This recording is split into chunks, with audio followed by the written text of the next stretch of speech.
So I got my first job on Upwork within the first 2 to 3 weeks of being on the platform. And if I could go back and start again, all over again as a freelancer, here are 7 things that would help me get my first job even faster. The first one is warm outreach. Warm outreach involves reaching out to people that are already willing to pay for your skills and services. And this is in contrast to cold outreach, where you reach out to strangers. The reason why warm outreach works a lot is that the process of hiring is actually very stressful, and companies, hiring managers would rather not go through that process. And so if you carry out warm outreach, which is reaching out to them directly outside of Upwork, you make it easier for them to hire and you increase your likelihood of success, especially because they don't have to compare your application to the 50 to 100 applications that are pouring on Upwork. So to carry out warm outreach, just check Upwork, check for a job posting, see the company's name or even the person's name, and then reach out to them directly via their website, on LinkedIn, or through their email, and apply directly instead of applying on Upwork. This is also helpful because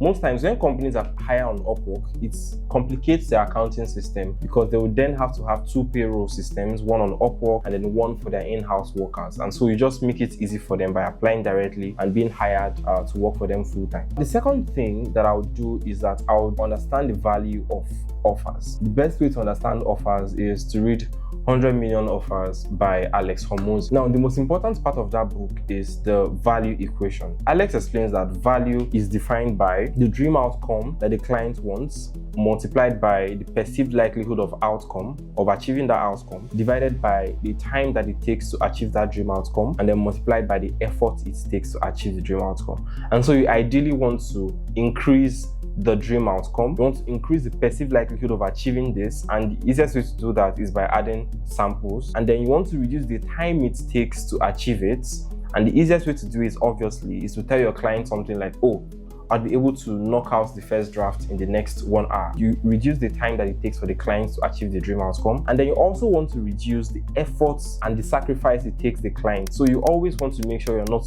making your client work. When I was still a writer, I don't write anymore. When I was still a writer, I would usually offer to post articles directly on the client's website. And whenever I said that, I got hired. And the reason was that I was reducing the efforts that it would take the clients to achieve the dream outcome. And so you can think of creative ways to give your clients less things to do and to reduce the time it takes for them to achieve their dream outcome. The third hack would be that samples always speak louder than words. And I learned this when I was going to hire someone to edit a picture for me. I posted a job on Upwork. I had tons of applicants, and then the person I hired only wrote a single line of proposal and then attached a picture showing before and after of a picture he had edited. And that was exactly what I was looking for. And I hired him. And he didn't even have any reviews whatsoever on his profile. And so it's always important to remember that samples will speak louder than words. And speaking of samples, whenever you're attaching samples to your proposal on Upwork, ensure that you attach links and not files, because most clients, including myself,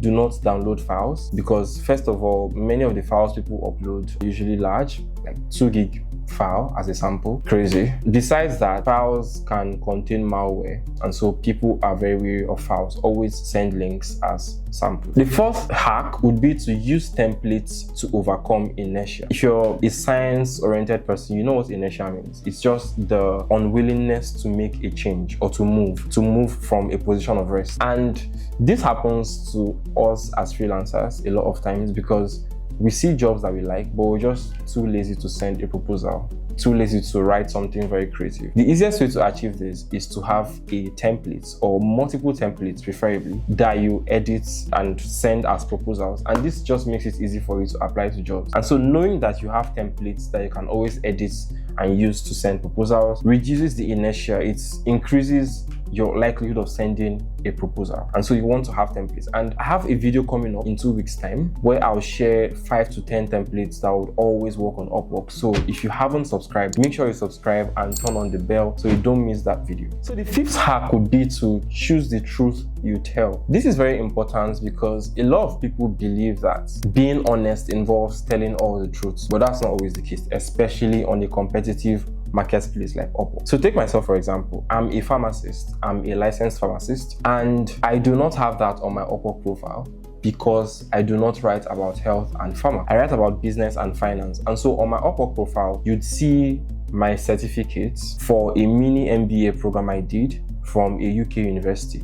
And so that's what I put on my Upwork profile. I didn't tell them that I'm a pharmacist. And the reason this matters is that people tend to give out information that don't improve the client's perception of them, especially unnecessary information. And so the clients don't have to know that I'm a pharmacist. They only have to know that I have a mini master's in business administration, and that gives me a form of, it shows my expertise in the field. And so always choose the truth you tell. You don't have to say everything about you. Just make sure you say the things that position you as an expert in the field of Upwork that you have chosen. So the sixth hack is to apply to jobs early. This is so crucial because jobs become competitive as they stay longer on the platform. And whenever clients post jobs, they usually stay online for like 5 to 15 to 20 minutes. I know this because I'm a client and I know many people that hire on Upwork. They just stay online for a while and see the first couple of proposals, after which they abandon the posting, go about their lives and come back later. And by the time they're coming back later, they'll probably have up to 50 applicants, and you don't want to be one of the 50. You want to be one of the few people that the client sees after they've posted the job.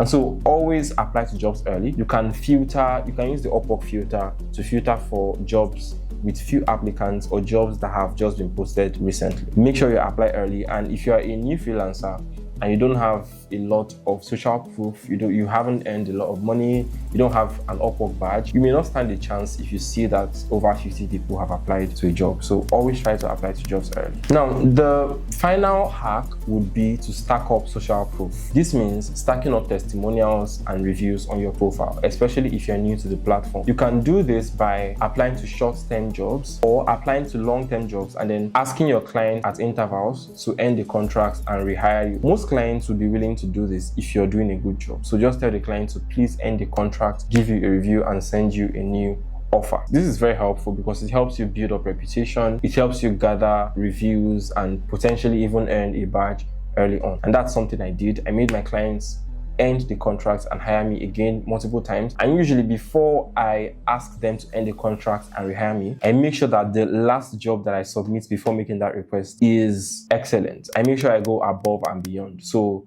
they're happy with my delivery and then they write a very good review for me on my profile. If you found this video helpful, please subscribe and I'll see you in the next video.